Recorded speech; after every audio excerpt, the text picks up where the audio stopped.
E dentro do programa Trocando em Miúdos, o assunto da semana é horário de verão. O horário de verão foi instituído desde 1985 e tem, desde então, dividido opiniões. Uns a favor, outros contra. Mas no programa de hoje, nós vamos nos ater aos aspectos eminentemente técnicos dessa medida, que a rigor pela primeira vez foi introduzida em 1931. E para falar sobre o horário de verão, nós convidamos o professor José Rubens Macedo Júnior, da Faculdade de Engenharia Elétrica da Universidade Federal de Uberlândia, e que também é membro do grupo de trabalho sobre qualidade de energia elétrica do Operador Nacional do Sistema Elétrico Brasileiro desde 2002. E o professor José Rubens também é diretor-presidente da Sociedade Brasileira de Qualidade da Energia Elétrica. Professor José Rubens, é um prazer tê-lo conosco. Bom dia. Prazer é todo meu. Bom dia, Márcio. Professor, qual teria sido a principal motivação para a introdução do horário de verão? E um horário facultativo e não obrigatório, professor? Essa questão do horário de verão no Brasil, ela tem uma vertente um pouco diferente do resto do mundo. Originalmente, o horário de verão ele foi concebido com uma ideia de redução de consumo.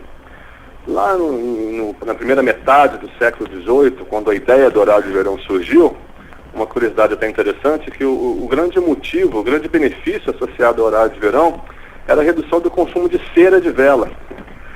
Mas a primeira aplicação oficial do horário de verão mesmo só aconteceu no século XX, no começo do século XX, na Alemanha, e o objetivo era a redução de gás. A redução de carvão, do consumo de carvão.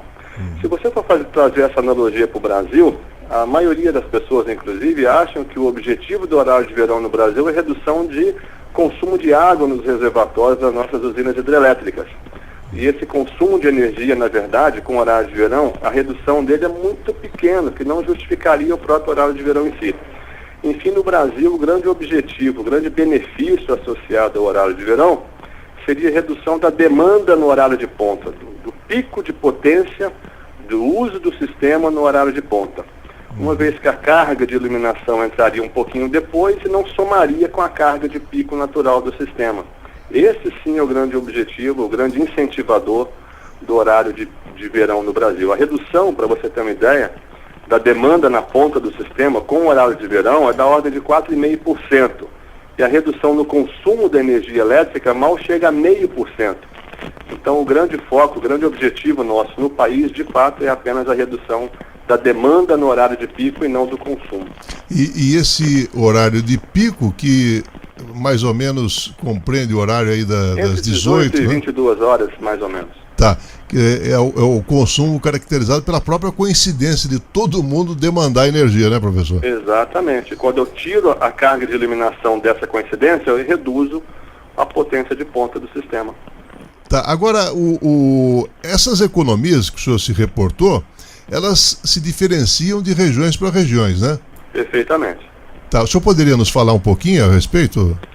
Sim, essa questão, na verdade, o horário de verão, ele se baseia num princípio onde você tem, durante o verão, os dias mais longos do que as noites. E isso é mais fortemente verificado naquelas regiões, naquelas latitudes mais longe do Equador. Então, quanto mais distante do Equador, maior o benefício em relação ao horário de verão, ou seja, maior vai ser o dia em relação à noite. Por isso que nas regiões mais extremas do nosso país, na região norte, na região nordeste, muitas das vezes nós não temos a instituição do horário de verão. Uhum. Tá, e essa quantidade de horas que cada país aí adianta o relógio, professor? Sim, isso tem a ver com a posição geográfica de cada país. Dependendo da latitude onde ele se encontrar, talvez 1 hora seja pouco, 2 seja melhor, enfim, é uma questão geográfica apenas, e não, digamos, elétrica. Uhum. Bem, professor, nós tivemos aí recentemente alguns apagões e automaticamente isso parece que acendeu uma espécie de luz vermelha do sistema elétrico. E um intenso debate, então, ele tem se travado exatamente sobre essa realidade. Afinal de contas, professor, qual é a realidade do sistema elétrico brasileiro? Esses apagões têm alguma relação com o sucateamento do setor?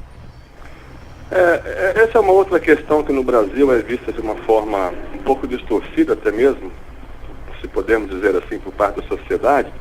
O sistema elétrico brasileiro hoje é um dos mais complexos do mundo, tanto em termos de flexibilidade da operação, de dimensões. Nós somos um país praticamente continental, nós temos aí milhares e milhares de quilômetros de rede de transmissão. E com uma particularidade, que as nossas redes são todas aéreas, são nuas, expostas a todo tipo de intempérie que se possa imaginar. E isso, evidentemente, nos deixa expostos a vários tipos de problemas, de ordem climatológica, vandalismos, etc. e tal. O fato desses últimos apagões terem sido assim uma frequência, ou seja, muito próximos um do outro, é muito mais uma mera coincidência de fatos, de ocorrências, do que de uma incapacidade, inconsistência do sistema propriamente dito. Foi realmente uma infelicidade que o nosso sistema, assim como todos os sistemas elétricos do mundo, estão sensíveis e expostos a qualquer tipo de falha e intempéries. Tá, e essa diminuição de demanda tem algum reflexo exatamente no sistema como um todo? Desculpa, eu não entendi o começo da sua pergunta. Então... Essa diminuição de demanda que o senhor disse que pode chegar até 5%, né? Tem algum reflexo exatamente no sistema como um todo? Ô Márcio, tá vendo um chiado agora no telefone e eu realmente estou ouvindo você de uma forma muito baixinha. Tá, eu queria saber o seguinte, com relação à diminuição de demanda... Ok, a redução de demanda. Que pode atingir até 5%, qual o reflexo que isso representa em todo o sistema elétrico brasileiro? Ah, perfeito. Não, de fato, quando ele disse em torno de 4,5% de redução de demanda, isso é praticamente no Brasil todo, naquelas regiões onde é adotado o sistema de verão, o horário de verão. O reflexo é na carga Brasil. Contempla tanto os estados que estão no horário de verão, quanto os estados que não estão. O resultado de tudo é 4,5% na redução de demanda. Isso significa postergação de investimento em novas subestações, em novas linhas. Só para você ter uma ideia do que representa esse 4,5%, isso significa numericamente que durante o horário de ponta eu reduzo carga equivalente a uma usina hidrelétrica de Tumbiara, por exemplo. Uhum. Ok? Certo. Então é uma coisa de fato expressiva. Tá, essa economia de 5%, ela vai se refletir no bolso do consumidor, professor Zé Rubens? Basicamente, sim e não no curto prazo, porque se por um lado eu reduzo a necessidade de investimentos imediatos, eu diretamente estou diminuindo os aportes tarifários nos próximos ciclos de revisão tarifária. O que eu quero dizer com isso? O sistema elétrico brasileiro hoje, ele é integralmente da União. Aqui as empresas têm, por exemplo, a CEMIG, ela tem a concessão, tem o direito de exploração daquele recurso, com todas as obrigações associadas, manutenção, expansão, etc. Mas o ativo é da União, é tanto meu quanto o seu. Então, qualquer investimento que uma concessionária, distribuidora ou transmissora de energia elétrica faça no sistema, isso tem que ser repassado para a tarifa. E com o horário de verão, como eu estou postergando investimentos, eu estou postergando também um repasse desses investimentos para as tarifas de energia elétrica. Então, nesse sentido, teria um benefício direto no bolso do consumidor a longo prazo, evidentemente.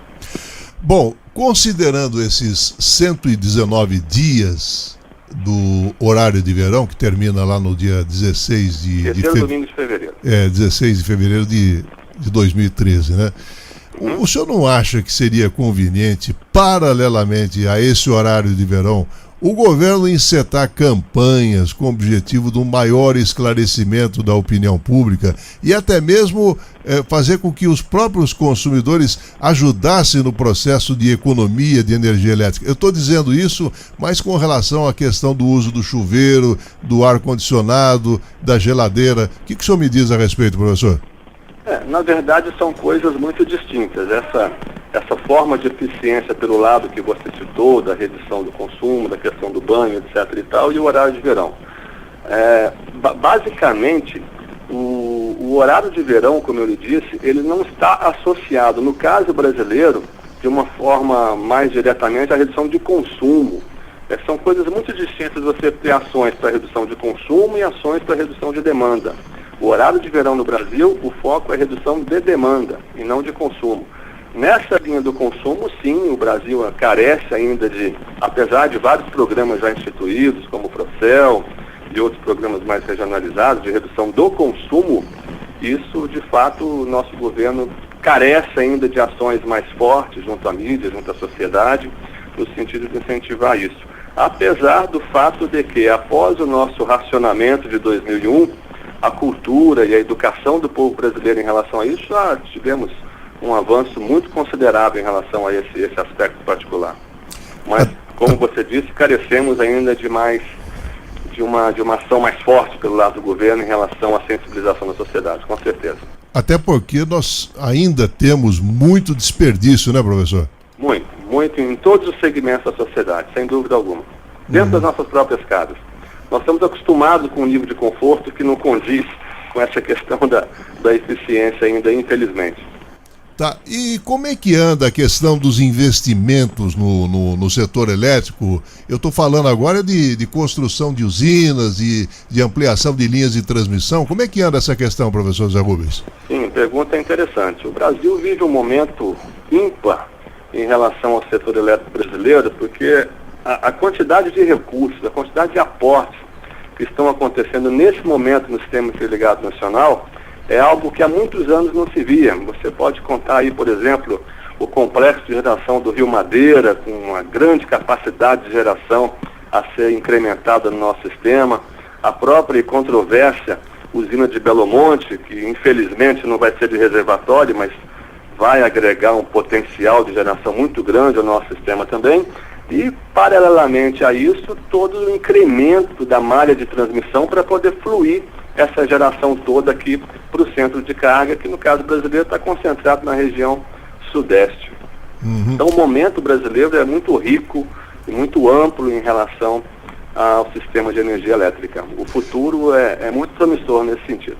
Professor, o senhor citou Belo Monte, eu até gostaria que o senhor explicasse um pouquinho qual o reflexo e qual a importância que Belo Monte vai ter, principalmente no tocante a linhas de transmissão, né? Porque foi uma discussão muito acalorada e que envolveu, inclusive, organismos internacionais, protestos lá em toda a parte do território nacional contra a instalação da usina. O que ela vai representar para o sistema, professor? Veja bem, Belo Monte, originalmente, conforme o projeto original, representaria um parque de geração maior do que Itaipu. Seria aí a nossa maior usina hidrelétrica no Brasil. Mas uma concepção onde ela foi projetada com um grande reservatório de água. E o problema ambiental, as críticas nacionais e internacionais vieram justamente no sentido do tamanho do reservatório. Só que esse é um outro ponto que merece esclarecimento da sociedade, porque é um assunto muito complexo, é técnico. Mas sobre o aspecto do meio ambiente, as pessoas esquecem de um detalhe. O fato de eu transformar Belo Monte numa usina com reservatório mínimo, ou seja, vou turbinar praticamente só o fluxo do rio mesmo, eu não vou ter não vou transformar aquilo numa grande bateria, porque o reservatório de água, na verdade, é uma bateria. Na época que eu não tenho chuva, eu vou usar aquela água que eu armazenei e dar continuidade ao suprimento de eletricidade e energia para o país. Mas quando eu transformo Belo Monte numa usina que não seja reservatório, o que eu estou fazendo é que a diferença de potência associada, que seria da ordem aí de uns 10 gigawatts, quase meia Itaipu essa diferença, é que essa diferença eu vou gerar depois por térmica. E queimar gás e queimar carvão, sob o ponto de vista ambiental, é muito pior do que eu alagar um trecho maior, de uma região maior de floresta. Então, falta essa análise do ônus e do bônus, entendeu? Eu estou deixando de alagar uma área ali, mas estou queimando mais gás natural de cá, que polui de uma forma muito mais violenta, muito mais agressiva o meio ambiente. Então, é um fato que ainda carece de uma maior reflexão, principalmente de uma maior explicação para a sociedade de todas as variáveis associadas a isso. Eu, particularmente, sou um defensor de Belo Monte conforme o projeto original, porque o Brasil não tem como se sustentar sem esse embasamento da geração, sem essa força, sem a eletricidade que possa sustentar o nosso desenvolvimento. E isso no Brasil só é possível com grandes reservatórios. As pessoas falam muito em eólica, solar, mas isso é interessante, está ficando mais barato, mas ainda é muito pontual. Não dá para se pensar no desenvolvimento de um país com uma carga da magnitude da carga brasileira com sol e vento ainda. É muito promissor no futuro, principalmente se eu pensar na microgeração distribuída, aquela que a gente faz na própria casa. Isso é o futuro, é ali que realmente esses tipos de fontes renováveis terão a sua grande expressão. Agora, grandes usinas eólicas, grandes usinas solares, o custo disso em relação ao custo da usina hidrelétrica é muito exorbitante, é muito caro, e sem contar que a água vem de graça, né? Desde que seja feita uma gestão inteligente desse recurso, a água vem de graça, diferentemente dos outros recursos não naturais. Professor, para a gente encerrar, eu queria voltar um pouquinho ao episódio, principalmente aí do mês de setembro, um apagão que deixou mais de 5 milhões de pessoas sem energia elétrica em alguns estados como o Ceará, o Maranhão, a Bahia e também a Paraíba.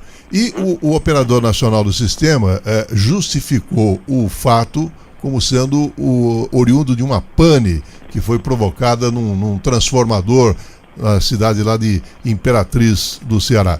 Mas já se especula que o governo e principalmente o operador nacional do sistema não tem sido muito claro nas suas explicações sobre as causas determinantes desses apagões, que o governo até não chama de apagões e sim de interrupções, né? Então eu queria ouvi-lo a respeito, professor Zé Rubens. Márcio, isso é como eu lhe disse, a questão das falhas na rede elétrica, no sistema elétrico nacional, elas vão acontecer sempre, por mais esmerados que sejam os nossos esforços em termos de manutenção, de investimento, de expansão, etc. Isso não tem jeito, isso sempre vai acontecer. Agora, a questão da causa, como eu lhe disse, o sistema elétrico brasileiro é muito complexo.